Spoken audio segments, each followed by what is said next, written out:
পুনৰবাৰ মই যোৱাকালিও আপোনালোকৰ এই প্ৰশ্ন আছিল আৰু যোৱাকালিও মই ক'লোঁ যে নগাঁৱত আমাৰ জিকাটো নিশ্চিত। এইবাৰো কৈছোঁ নগাঁৱত আমাৰ জিকাটো নিশ্চিত।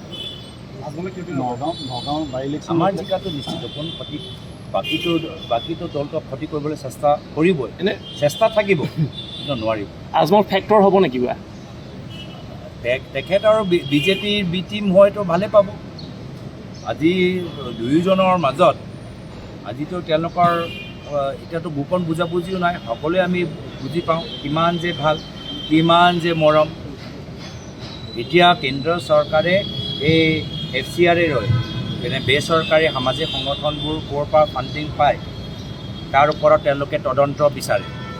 আৰু হিমন্ত বিশ্ব শৰ্মা ডাঙৰীয়া এটা সময় নিজে কৈছিল যে মৌলানা আজমল ডাঙৰীয়া যি বেচৰকাৰী সংগঠন আছে, যি ফাউণ্ডেশ্যন আছে, তাততো বাহিৰৰ উগ্ৰপন্থীসকলৰ পইচা তাত সোমাই আছে। তাৰ ওপৰতো কোনো পদক্ষেপ নহয়, তাৰ ওপৰতো কোনো একশ্যন নহয়। কিবা হয় নেকি? একো ধৰণৰ তদন্ত নহয়। কিন্তু ইয়াত আপোনালোকৰ কোনোবা সাংবাদিকজনে যদি কিবা এটা যদি টান প্ৰশ্ন সোধে, লগে লগে ইনকাম টেক্সৰ ন'টিছ যায়, পুলিচৰ ন'টিছ যায়। ইমান মৰম কিয়?